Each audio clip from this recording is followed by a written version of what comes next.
Hello, and welcome back to my disorganized shelves.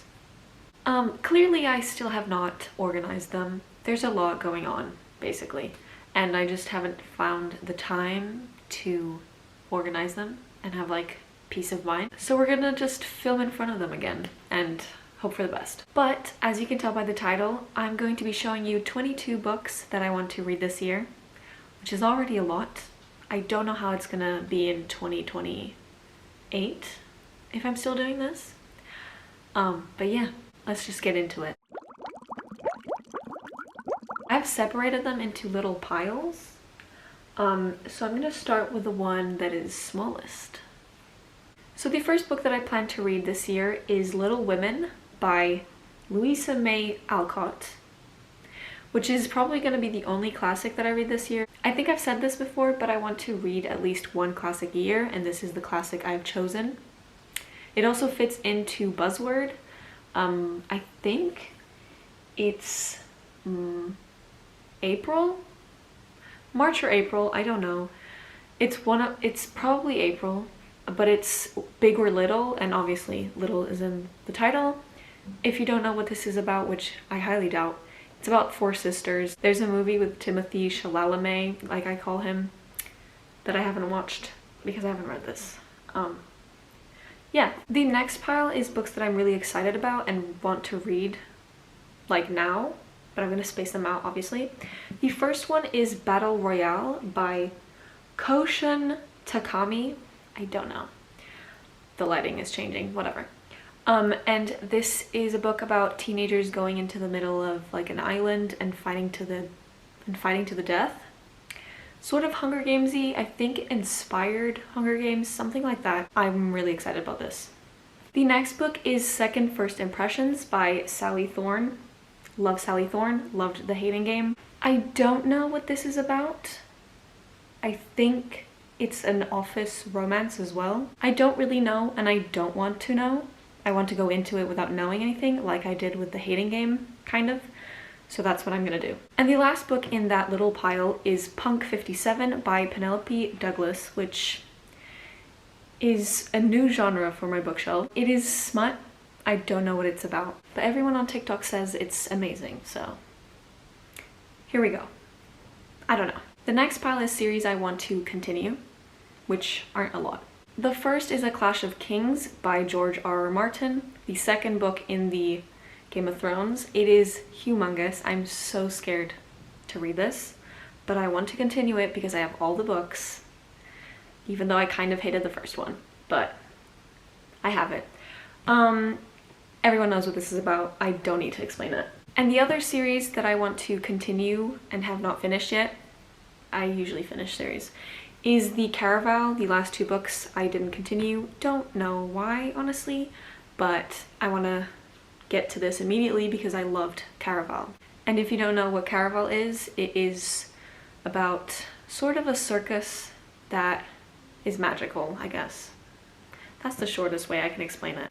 Okay, the next pile is the biggest one. It is series I want to start this year.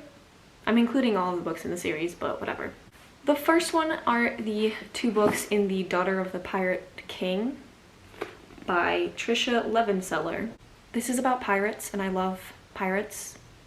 I've always loved Pirates of the Caribbean, and this is marketed as for people who love Pirates of the Caribbean, so I'm excited for this. Don't really know what it's about apart from pirates, but that's enough for me to want to read it, you know? The next series is a series I've had for a while, and it's these 3 books. They are from the Extracted trilogy, I think that's the name of it, by R.R. Haywood. It's about time traveling, sci-fi, something like that, apocalypse, I don't really know. The end of the world is happening and they need to save the world, basically. I don't really remember, and I don't know why I bought them, but I have them, and they sound interesting, and I love sci-fi, so why not?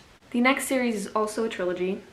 A lot of trilogies, just the first one was a duology. Anyways, and it's a middle grade series for once. It's the Trials of Morrigan Crow. I don't know. By Jessica Townsend. And it's about a girl, kind of like Harry Potter, a girl who is cursed to die when she turns 11, and somebody takes her to a magical world where she has to participate in like a trial thing, otherwise she dies. Something like that. Everyone who has read this says it's amazing, so I really want to read this. So yeah, exciting. Let's just ignore the fact that they're out of order. Don't look at that. And the last series slash trilogy is the Kiss of Deception. I think it's called The Remnant Chronicles by Mary E. Pearson. Don't know what this is about. I've had this on my TBR for maybe 5 years, a long time. Basically since I started watching BookTube, kind of. I've had this on Goodreads as one to read, so I should get to this ASAP. Don't know what this is about, but hopefully I love it. And now on to the last pile, which is 4 books, and they are books that I've had for a long time. Some of them less than a long time, but I feel like I've had them forever, and I really want to get to them this year. The first one is Recursion by Blake Crouch. This is sort of about an epidemic, which kind of not the right time to read this, you know? I don't know what this is about apart from that, but I've had this for a while and it's bright orange slash red, so I see it every time I look at my shelves, and it's just, I don't know. Next is The Gentleman's Guide to Vice and Virtue by Mackenzi Lee. I have no clue what this is about. I think I saw fan art recently, but I have no clue. But I've had it for a fat minute, so it's getting read this year. And if I like it, I'll buy the rest of the books. Next is a book I'm kind of scared of reading because I hated her other book, but it's Spinning Silver by Naomi Novik. It's a retelling on Rumpelstiltskin, I think. But I really hated Uprooted. I didn't really hate it. I mostly hated the ending, but I didn't like it. And I thought I was going to, so I'm kind of scared of reading this, but I've been putting it off, so I might as well do it this year, you know? And the last book on this list is one that I think I might DNF, I'm not gonna lie. I bought it in Sweden a long time ago. It's called The Circle by 2 Swedish authors. They don't really matter. But it's about like, I don't know if you know what the movie The Craft is. I feel like it's like that. It's witch magic culty thing at school. I don't know. It gave me The Craft vibes, so I bought it back then. I didn't even like The Craft, so I don't know what the hell I was thinking, but here we are. This is, I have no clue if I'm gonna like this or not. Maybe it might surprise me and I might love it. That would be interesting. But I don't know. I've had this for a long time and I just need to read it so I can stop like staring at it and be like, I still haven't read you, and it's been like a long time. You're older than my dog. But those are the 22 books that I want to read this year. It's kind of a lot. So far, my reading has been good. There have been no reading slumps so far. Let's not jinx it. Knock on wood. But that is everything for today, and I'll see you in my next word video. Bye!